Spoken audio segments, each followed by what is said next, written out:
देखिए, अब हम आपको बताएंगे कांगड़ा चित्रकला। कांगड़ा चित्रकला क्या है? कांगड़ा में कौन कौन सी जातियां पाई जाती हैं? तो कांगड़ा में ठाकुर, सामंत जैसी प्राचीन जातियों के अलावा बहती, चंग, गद्दी, गीरथ, कनेत और कृषिजीवी जैसी जातियां पाई जाती हैं। कांगड़ा में कौन कौन सी जातियां पाई जाती हैं? तो कांगड़ा में ठाकुर, सामंत जैसी प्राचीन जातियों के अलावा बहती, चंग, गद्दी, गीरथ, कनेत और कृषिजीवी जैसी जातियां पाई जाती हैं। अगला क्वेश्चन है, कांगड़ा पश्चिम हिमालय में 20 राज्यों में सबसे प्रमुख राज्य रहा। कांगड़ा जो है वह पश्चिम हिमालय में लगभग 20 राज्यों में सबसे प्रमुख राज्य था।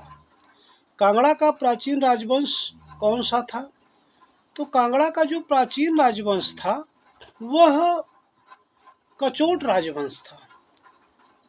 कांगड़ा का जो प्राचीन राजवंश था उसको हम कचोट राजवंश कहते थे।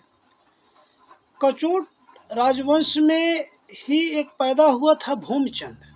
भूमिचंद का जन्म किससे हुआ था? तो ऐसा माना जाता है कि जो भूमिचंद था वह भगवती देवी से उसकी उत्पत्ति हुई थी। भूमिचंद्र की उत्पत्ति किससे हुई थी? भगवती देवी से हुई थी। भूमिचंद कहाँ का राजा था? तो ये जो भूमिचंद था यह भूमिचंद त्रिगर्त का राजा था।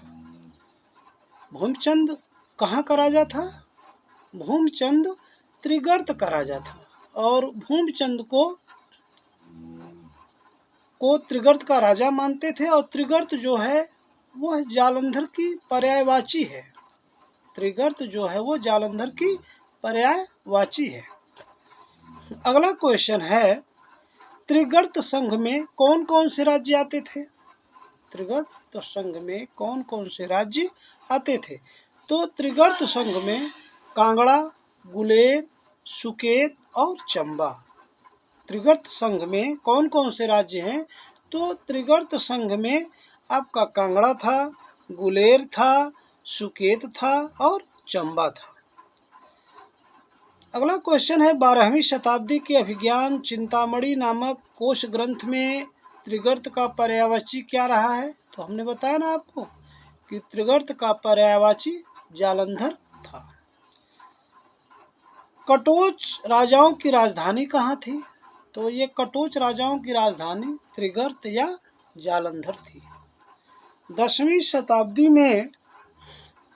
शताब्दी के अंत में और 11वीं शताब्दी के प्रारंभ में जब मोहम्मद गजनवी ने पंजाब पर आक्रमण किया तब कटोच राजवंश कांगड़ा में आश्रय लिया। जो कचोट राजवंश था वह कहाँ पे आश्रय लिया? वह कांगड़ा में जाकर के आश्रय लिया, नागरकोट में। 10वीं शताब्दी के अंत में और 11वीं शताब्दी के प्रारंभ में जब मोहम्मद गजनवी ने पंजाब पर आक्रमण किया तब कटोच राजवंश जो है कांगड़ा में जाकर के आश्रय लिया। जिस जगह पे आश्रय लिया उसका नाम नागरकोट है। मोहम्मद गजनवी ने नागरकोट पर अधिकार कर लिया और यह लगभग कितने वर्षों तक शासन किया? 30 वर्षों तक शासन किया।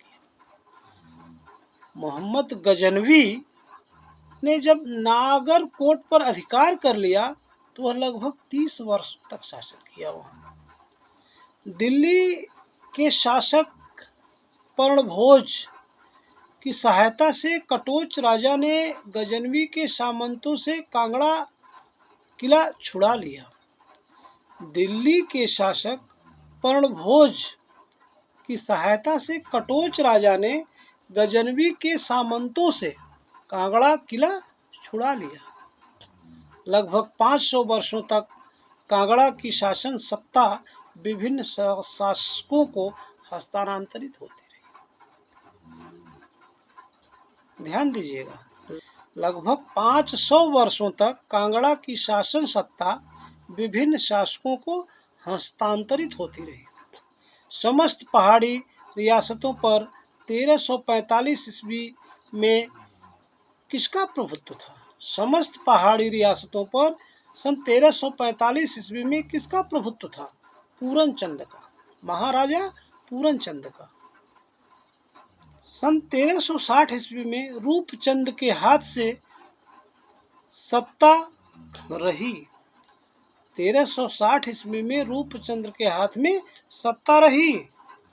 उसके बाद समरचंद, संसारचंद, प्रेमचंद, करमचंद, संसारचंद फर्स्ट, सुमेरचंद, प्रयागचंद, रामचंद, धर्मचंद, मणिकचंद, जयचंद, विधिचंद, त्रिलोकचंद, हरिश्चंद, चंद्रभान, विजय रामचंद्र, उदयराजचंद, भीमचंद, आलमचंद, हमीरचंद, अभयचंद आदि राजाओं के हाथ में ये बनी रही। 1360 ईस्वी में रूपचंद्र के हाथ में सत्ता रही। उसके बाद सागरचंद, प्रेमचंद, करमचंद, संसारचंद प्रथम, सुमेरचंद, प्रयागचंद, रामचंद, धर्मचंद, मणिकचंद, जयचंद, विधिचंद, त्रिलोकचंद, हरिचंद, चंद्रभान, विजय रामचंद्र, उदयराजचंद, भीमचंद, आलमचंद, हमीरचंद और अभयचंद के हाथों में यह सत्ता बनी रही। राजा घमंडचंद कांगड़ा की गद्दी पर कब बैठा? राजा घमंडचंद कांगड़ा की गद्दी पर कब बैठा? 1751 ईस्वी से 1774 ईस्वी के बीच। राजा घमंडचंद 1751 से 1774 के बीच तक वह कांगड़ा की गद्दी पर बैठा रहा। तीरा सुजानपुर नगर की स्थापना किस राजा ने की? तो राजा घमंडचंद। राजा घमंडचंद के 12 वर्षों तक शासन करने के उपरांत उसका पुत्र गद्दी पर बैठा। वह कौन था? तेगचंद। यह सन 1774 से सन 1775 ईस्वी तक शासन किया। राजा घमंडचंद के 12 वर्षों तक शासन करने के उपरांत उसका पुत्र गद्दी पर बैठा, तेगचंद, जो सन 1774 से 1775 ईस्वी के बीच शासन किया। तेगचंद के कितने पुत्र थे? तो तेगचंद के 3 पुत्र थे। तेगचंद के कुल कितने पुत्र थे? 3 पुत्र थे। सबसे बड़ा पुत्र संसारचंद कांगड़ा की गद्दी पर कब बैठा? तेगचंद का सबसे बड़ा पुत्र संसारचंद कांगड़ा की गद्दी पर कब बैठा? वह 10 वर्ष की उम्र में सन 1775 ईस्वी में कांगड़ा की गद्दी पर बैठा। तेगचंद का सबसे बड़ा पुत्र संसारचंद 10 वर्ष की उम्र में कांगड़ा की गद्दी पर सन 1775 ईस्वी में बैठा। संसारचंद 20 वर्षों तक शासन किया। तेगचंद का सबसे बड़ा पुत्र संसारचंद लगभग 20 वर्षों तक कांगड़ा पर शासन किया। संसारचंद 20 वर्षों तक शासन किया। संसारचंद के अधीन 22 राज्य थे। महाराजा संसारचंद के अधीन कुल 22 राज्य थे, जिसे मुगलों के अधिकार से मुक्त कराया था। संसारचंद ने इन 22 राज्यों को लगभग मुगलों के अधिकार से इसको मुक्त कराया था। राजा संसारचंद बहुत बड़ा महत्वाकांक्षी राजा हुआ। महाराजा संसारचंद जो है यह बहुत बड़ा और महत्वाकांक्षी राजा हुआ। संसारचंद के दरबार में अभिनंदन कहकर होता था। संसारचंद के दरबार में अभिनंदन क्या कहकर होता था? लाहौर परापत हो। संसारचंद के दरबार में अभिनंदन लाहौर परापत हो कहकर अभिनंदन होता था। 18वीं शताब्दी में समस्त पहाड़ी राज्यों पर गोरखाओं का आक्रमण हुआ, जिसके कारण कांगड़ा प्रदेश में मंदिरों एवं मूर्तियों को ध्वस्त कर दिया गया।